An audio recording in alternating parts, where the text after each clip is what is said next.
Musa alayhi salam is that personality. Allah elevated him, that in the Quran that was revealed upon Muhammad sallallahu alayhi wasallam, there is no Nabi whose name is taken more often than Musa alayhi salam. Today when the proposal comes, what is our yardstick?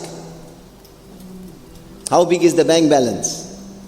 What is outside? What degree? What are the future financial prospects? There's one joke, I don't even want to even say it, but I'm just going to mention it anyway, we're running out of time. They say there was one person, very wealthy uncle. Somebody came with a proposal, Gharib. So he had an interview with him. He said, listen, bhai, my daughter is used to a certain standard. How are you going to keep her in that standard? He said, listen, I'm going to study Quran and Hadith and God will provide.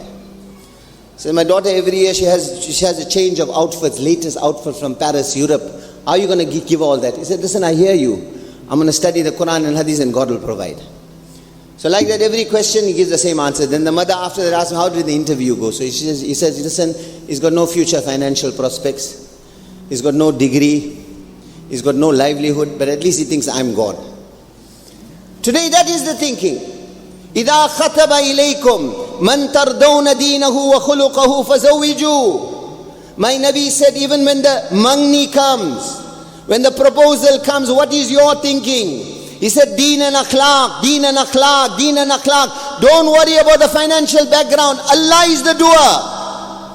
Like we said, take lesson from the incidents of Anbiya. In the Quran, Allah describes one proposal. Today, first question by, what is your financial situation? In the Quran, the proposal that Quran describes, the answer to this question is, I have nothing. I am gharib, miskin. I only have the shirt over my back. What job do you have? I have no job. No job, no income. Are you from this country? No, I'm a refugee. Where you came from? I came from the neighboring country. Why you left? I fled the neighboring country because by mistake I killed someone. And to save myself from the authorities, I ran there and I came here. Who will give his daughter to such a person? And yet, who is Quran describing? Musa alayhi salam. Musa alayhi salam, no job, no financial prospects, killed somebody by mistake, ran from the authorities, is a refugee, and yet Allah gives him the daughter of a Nabi. Allah elevates him.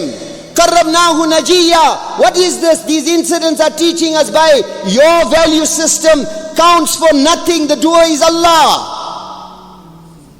Inna wa'adallahi haq. Inna wa'adallahi haq. The promise of Allah is the truth. Marna hai bhai. Hisab dena hai bhai. You have to stand in Allah's court. Fala taghurrannakumul hayatud dunya. Don't let this dunya deceive you. Don't let this dunya deceive you. Don't let it deceive you. Success andar ke sarmaya. Value, success is what is inside. Die in a condition that Allah is happy with you. You may be penniless, you may not have a roof over your head, you may have nothing of this world, but by the qasam of may Allah, not one qasam, 1,000 qasams, there is no one more successful than you. Die where you have displeased Allah. You can have the wealth of Fir'aun and Qarun and Shaddad and Haman, but if Allah is not happy with you, by the qasam of may Allah, more unsuccessful than you, there is no one. This yaqeen of akhirat, this conviction of akhirat, particularly this vacation period, particularly this silly season, particularly with this vepari in the marketplace, keep your akhirat in front. And for that, we have to take out time and come into an environment, a mahol of dawat and iman. Learn to speak about akhirat. Otherwise, Allah warns us. Allah's promise is the truth. Don't be deceived by this dunya. Allah give us tawfiq wa akhir. Allahu Akbar, Allah.